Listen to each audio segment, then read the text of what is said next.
One of the most popular female saints in the church is Saint Therese of Lisieux, Saint Therese of the Child Jesus, a Carmelite nun who died only in 1897, rather recently, and she only lived 24 years. She was rather unknown during her life, but after she died, her life story, which she was commanded to write by one of her blood sisters, who was also her superior in the Carmelite convent, caught on.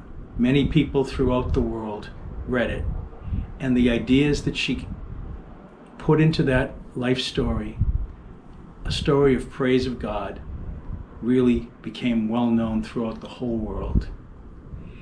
Saint Therese of Lisieux is known as the Little Flower. She once said about herself, "Of all the flowers in God's beautiful garden, I'm just a little flower." But you'd have to know that she meant that God made all the flowers to be wonderful.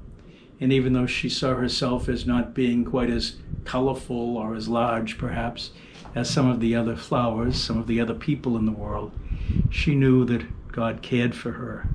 She had a great sense that God guided her and guarded her throughout her life. Her parents were holy people, Louis and Zélie Martin.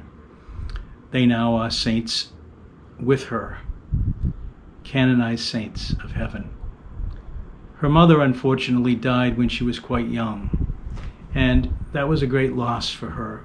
She was a person who saw life through very rose-colored glasses in many ways, but she also suffered a lot. She also had to see her older sisters go off to the Carmelite convent, and she grieved their going. At a certain point in her life, she could see that her father was losing his mental abilities, and that was a great sadness for her. So in all the things that happened to her, things not that different from what have happened to a lot of other people, she was able to say, "Lord, I'm yours. Lord, you're in charge. You're guiding us." And though she experienced great loss, she always had faith. She had a sense of humble life and ordinary life as being a gateway to closeness to God. She came up with what was called the little way. She said, "I can't do all the great things that I see other people doing." And then she said, "I'm a cloistered Carmelite nun. I can't go far, but I can join myself to the work of the church."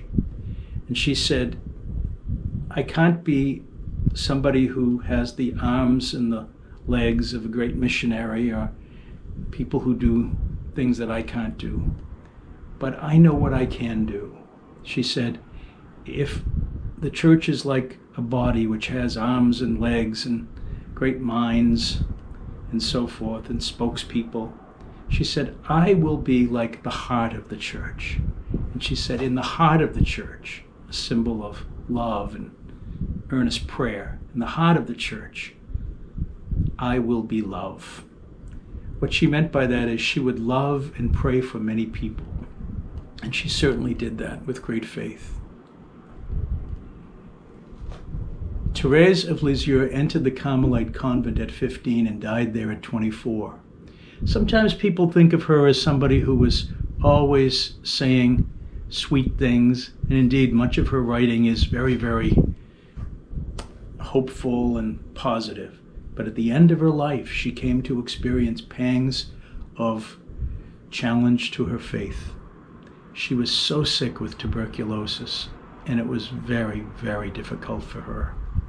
But in the midst of that, where she was tempted not to believe in God or in heaven, she drew upon her deeper faith that had been with her much longer than the more recent temptations against faith. And she recommitted herself to the Lord, and she said, "Lord, I believe in you." So she let a river of faith well from deep within her, and it overpowered whatever tendencies against faith were tempting her as she experienced great physical suffering. In that way, she is a model for us. She she is a model of faith, but she's also a model of wrestling with challenges to faith. And that's a pretty great combination.